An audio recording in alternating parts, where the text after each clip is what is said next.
La gentrificación es un problema que hoy está en boca de todos los mexicanos, al menos los del centro del país. Sin embargo, hay varias cosas que se dan por hecho aun cuando no tienen fundamento. Un claro ejemplo de esto es la noticia falaz sobre los gringos que vienen, no pagan impuestos y por ganar en dólares hacen que los ávaros dueños de los inmuebles suban sus rentas, dejando familias enteras en vulnerabilidad y a su suerte. Mi objetivo es desmentir varios de estos puntos y proponer una solución real al problema, abordándolo desde una perspectiva distinta, basándome en datos y sistemas cognoscibles. Pero primero hay que explicar de dónde viene el problema y hacia dónde va.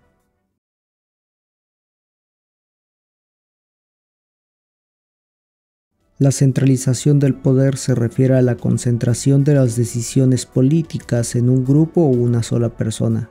Esta se puede ver reflejada en lo económico, lo político y lo social. Esto es especialmente malo para todo el país, porque las directrices más importantes siempre se toman desde el centro y pretenden que las acatemos de la misma forma. No olvidemos que supuestamente somos una república federal, es decir, una nación de naciones. La centralización entiende que todo el país tiene la misma situación geográfica, demográfica, económica, social o política. Por eso busca imponer su dominio sobre el resto del país, y ante la falta de un verdadero federalismo, no existe resistencia alguna. Esto deja con las manos atadas al resto de los estados. Sin embargo, no molesta en lo más mínimo a los políticos, porque ellos son los que mejor se benefician del sistema. Los políticos, por tradición, tendieron a someterse ante la autoridad central del presidente por mero interés propio, y es que les resultaba más fácil obtener favores de esa manera. Uno de los graves problemas por culpa de esta centralización es la falta de oportunidades en otros estados. Por este motivo, muchos mexicanos oriundos de Puebla, Morelos, Guerrero, Michoacán o Guanajuato deciden emigrar a la capital en busca de mejores salarios, mayor seguridad, una calidad de vida superior, etc. En esa búsqueda que probablemente vivieron nuestros abuelos, tíos o padres, muchos migrantes se asentaron en la periferia, pero solo con un motivo: poder movilizarse a la capital donde tenían un mejor trabajo. Es decir, casi inconscientemente asociaron que no hay posibilidad de mejora en nuestros estados, y lo importante era vivir lo más cercano al centro. Quiero decir, esto no es su culpa. Desde la época juarista, la centralización no ha hecho más que incrementarse, y nuestros tatarabuelos heredaron eso a nuestros abuelos, que terminó profundizándose como sentimiento y realidad colectiva al ver el desarrollo de la capital, mientras sus pueblos o rancherías eran relegadas a un segundo plano. El proceso centralizador creó un desplazamiento forzoso, lo que destruyó el tejido social que se había formado desde tiempos inmemoriales. Dejó rancherías como pueblos fantasmas, separó familias y dividió hogares, heridas que todavía permanecen abiertas.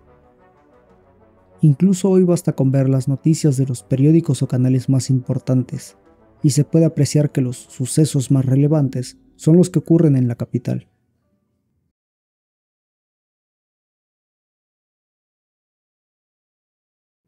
Como mencioné anteriormente, fruto de la centralización, ocurrió una migración masiva desde diferentes estados a la capital del país.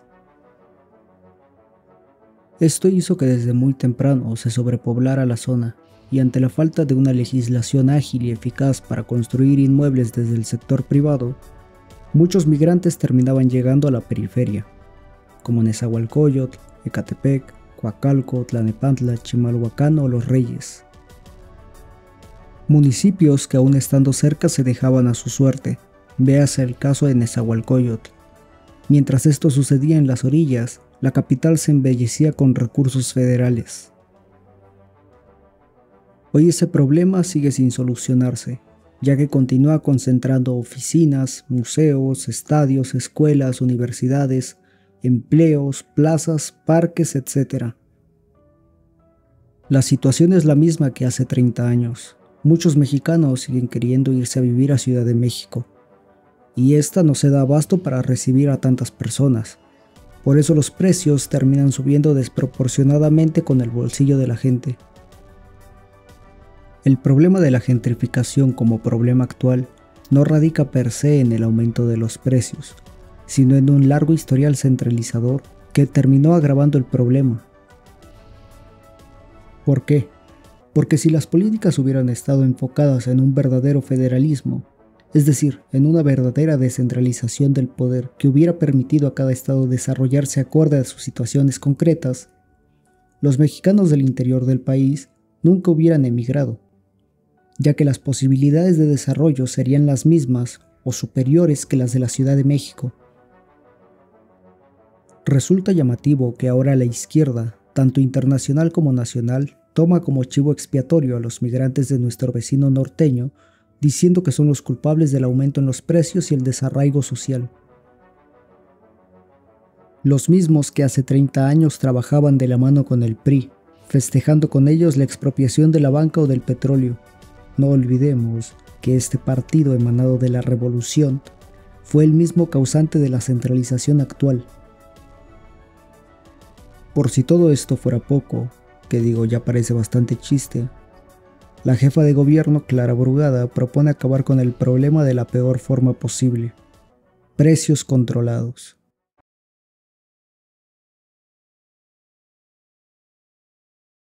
El control de precios no es algo nuevo, lleva existiendo milenios, y es algo natural que se presupone ante la falta de conocimientos en materia económica. Algo bastante irónico teniendo en cuenta que esta señora supuestamente estudió economía. Una de las primeras cosas que se aprende al estudiar economía es la ley de escasez. Quiere decir que los recursos son limitados y no pueden satisfacer las necesidades de todos.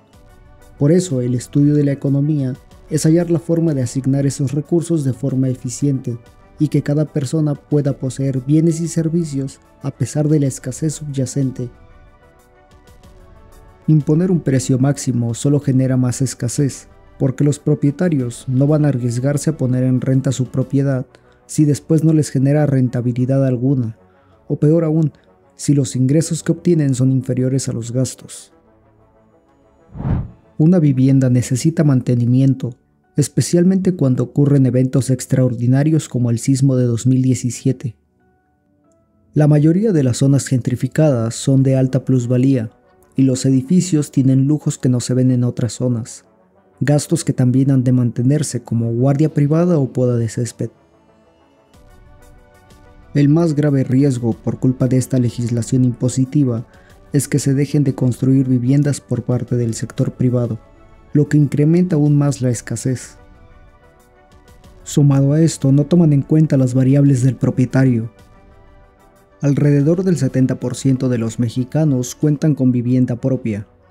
Muchos de los que rentan ni siquiera han terminado de pagar su hogar, y con ayuda de las rentas pueden pagar la hipoteca y quedarse con un poco para sufragar los gastos del hogar.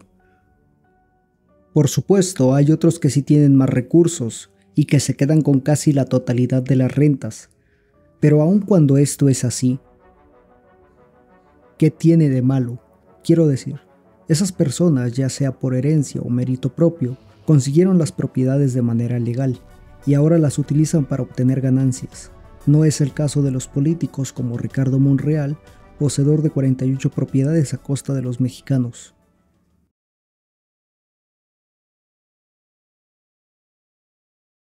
A nivel nacional tenemos un problema de escasez de vivienda.